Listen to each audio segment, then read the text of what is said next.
Hello, folks. Welcome to the Coastal Noise Podcast. This is episode number 76 with comedian Bill Engvall. If you want to hear more podcasts, go to the coastalnoise.com website, go to the podcast page, and you can check out all the episodes that we've done recently. Jeff Pilson of Foreigner. We did Corey Christie of Blackwater Brass with Fred Salinas. Shay Dobson recently. Abe Partridge. Paul Armentano, the Deputy Director of Normal. So they're all there. They're all free to download. You can also subscribe to Coastal Noise on iTunes, YouTube, or Google Play. So check it out. Leave a review. Leave comments. All that good stuff. Did a giveaway recently for some Shuckers tickets on May 4th and had good success with that. I think I'm going to do another giveaway soon for the Avengers movie or the new Han Solo movie. So be on the lookout for that. Have a podcast coming up. Actually, I've already recorded it with Eddie Dixon. He played some tunes off of his new album Coinstar, which I'll be releasing soon.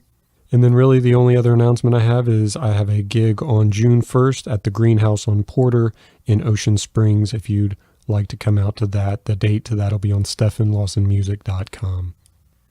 Today on the show, Bill Engvall. Boy, I tell you, this is quite a month, huh? Jeff Pilson of Foreigner, one of the most successful rock bands of all time, and now one of the most successful comedians of all time. A little bit about Bill. He's a Grammy-nominated, multi-platinum selling recording artist. Most recently, Bill was a contestant on season 17 of ABC's Dancing on the Stars, and as a fan favorite, he made it all the way to the finals. In the past, he's starred in and executively produced the TBS sitcom The Bill Engvall Show. He was part of the enormously successful blue-collar comedy concert films, which sold over 9 million units and received a Grammy nomination. He starred on HB's hit sketch comedy show Blue Collar TV and in several solo specials for Comedy Central. And he's seen a lot of success since his very first album, Here's Your Sign, certified platinum, and held the number one position on the Billboard comedy chart for many, many weeks after its release. And to be honest, you could go quite some time talking about Bill's career. He's had quite a long stretch working in the industry.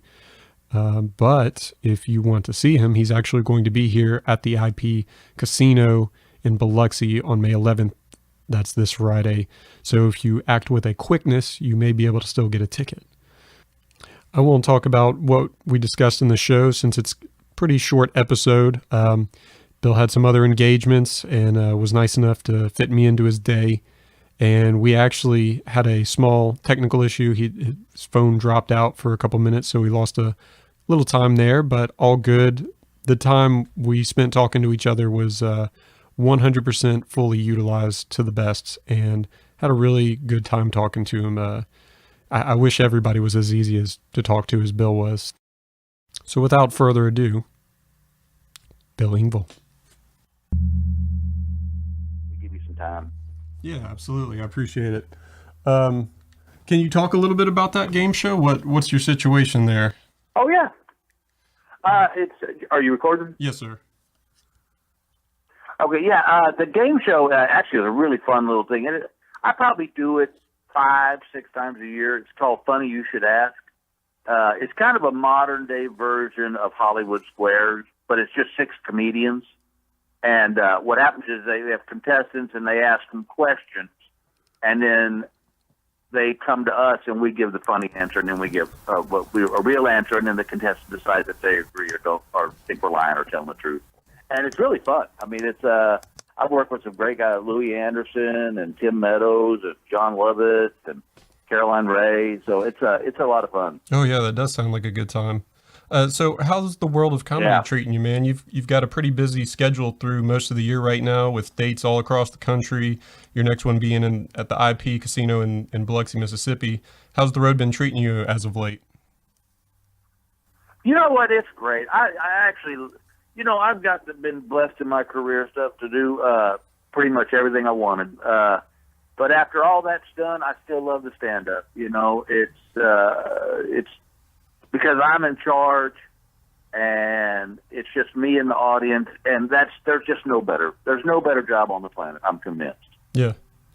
I'm curious. Are there any? But I'm getting older too, So, the traveling's getting a little tougher, but, the shows are still fun. But, that's just, that's every job's got its downside, and that's just the downside of mine as a traveler. Yeah. How do you kill time on the road on that in-between time? Do you read books, watch movies, or? Oh, I'm not much of a movie watcher. I like to do stuff outdoors. So sometimes in the winter, the road can get really long. Because I like to go play golf or hike or, fish, whatever. But, so when it's dead of winter, a lot of times I'm pretty bored in a hotel room. But the good news is that, usually when I go out, it's, like a Friday, Saturday. So it's not like I'm stuck in a place for a week.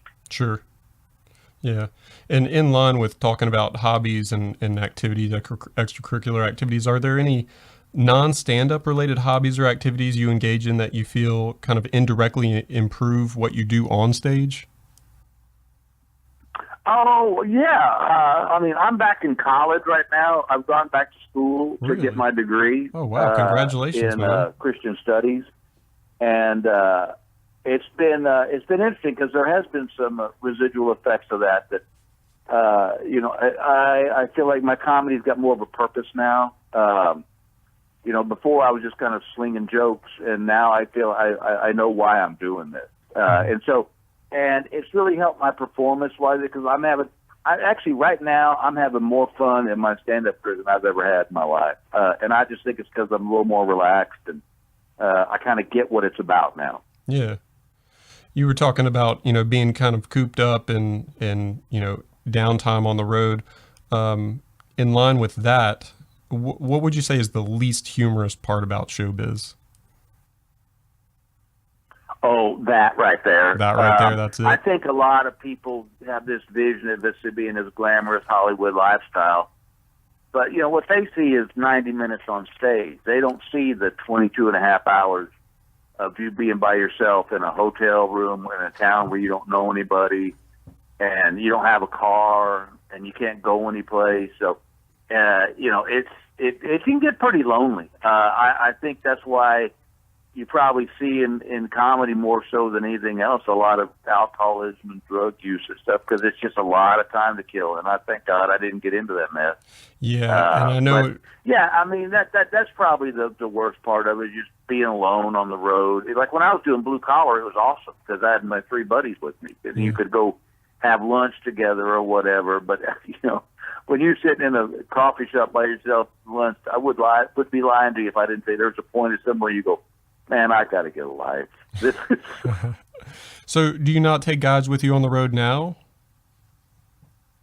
No, because anymore now people kind of expect that evening with kind of deal. And, a lot of the theaters and casinos, they don't want to pay for an opening act. Mm-hmm. And I can do the 90 minutes easily by myself. So it's like, I'm going to tell you, the downside of having people on the road, too, is you kind of tend to be a babysitter. You got to make sure everybody's at the plane at the right time. And did you get your bag and all? And I'm just too old for that.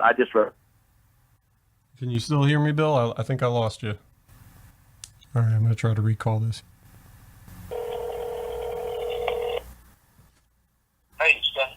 Hey, Bill. Can you hear me all right? I just lost phone coverage and internet and everything. I don't know. Oh, okay. All right. Well, we can keep rolling where we were. Where'd I lose you? It's a good question. I think we had just been talking about kind of the hardships of business taking people on the road, but I'll tell you what, we'll move on because I really want to ask you about your podcast, My 2 Cents. I actually didn't know you were doing a podcast until after we had arranged to do this recording, and I listened to a couple episodes and was really happy to discover we share a very similar format style and in the way we run the show. Can you talk a little bit about your podcast project and maybe a little background on how you got it started? Yeah, I kind of got into the podcast world late, and I really enjoy doing it. I've had to not do it anymore for a little bit because I just got so busy. As you well know, to do a podcast, it requires a lot of time to do it right. And that was one of my prerequisites. I was like, I wanted to do a good one, and I appreciate what you're saying about it. It was fun, and just kind of because when I'm on stage, it's called My 2 Cents. And when I was on stage, I have a set that I'm doing, but the podcast allowed me to just talk about whatever I wanted, and people liked it. Unfortunately, I just got so busy I couldn't keep doing it. I'm hoping to kick it back in pretty soon. Okay. All right. We got time for another 2 or 3 more questions? Yeah. Okay. So I understand you're living in Utah these days. Is that correct? Yes. Okay. You do a lot of skiing out there? Yeah, the kids grew up and moved away, and Gail and I decided we were tired of L.A., the big city, just a big city. But we both kind of grew up in little towns, and so we went to Park City and just we've been going up there skiing for years with the kids, and we both loved it, and so we decided to make it our home, and we haven't looked back, and we love every minute of it. Yeah, because I know you were working out of South California for a long time, and I'm actually planning on touring the country in the coming months with a special interest to San Diego and Los Angeles. Do you have any recommendations or words of wisdom for someone who's seeing South California for the first time? Well, don't be in a big hurry because there's a lot of traffic. I'll give you that. Yeah, I might not have a choice. I love that. Go to Old Town. Obviously go down by the beach, and then if I was you, I would go. And this goes for LA and in LA, go to Catalina Island. Take the boat over to Catalina, and then in San Diego, go across the bridge over to the island with the military bases. It's a really cool little area over there. Nice. Of course, Hollywood, you got to do all the touristy stuff. Certainly.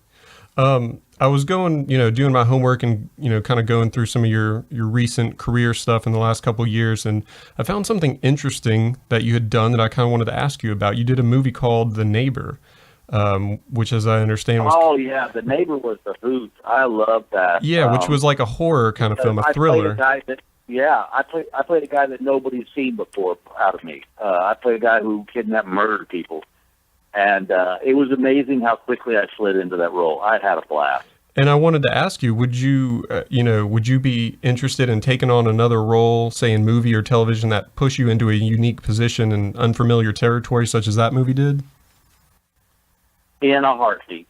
Yeah. I loved it. It was, it was fun for me because I like to do stuff to keep my fans guessing. But it was also good for me because it broke the mold for me a little bit. I got to do something different than be the goofy sitcom dad. Yeah. And I'm glad you saw it. I was really proud of that little movie. Yeah. Do you have any exciting projects coming down the pipe that you'd like to talk about?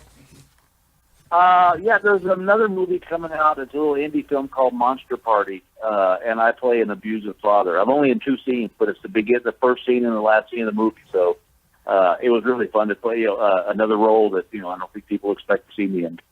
Awesome. Well, Bill, thank you so much for taking the time to talk to me, man. It's an honor, and I appreciate it a lot. And well, Stefan, it's been my honor, and I apologize for losing you there a little bit. Welcome to the world of the internet, huh? Yeah. But yeah, it's going to be fun. I'll be at the IP in Biloxi on Friday. Yep, Friday. And it's going to be good times. All right, Bill, if I can get you to stay on the line for another 30 seconds here, I'm going to sign us off and then give you a proper farewell.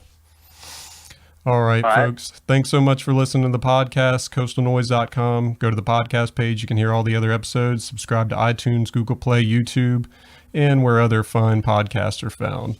Thanks so much, and we'll see you next time.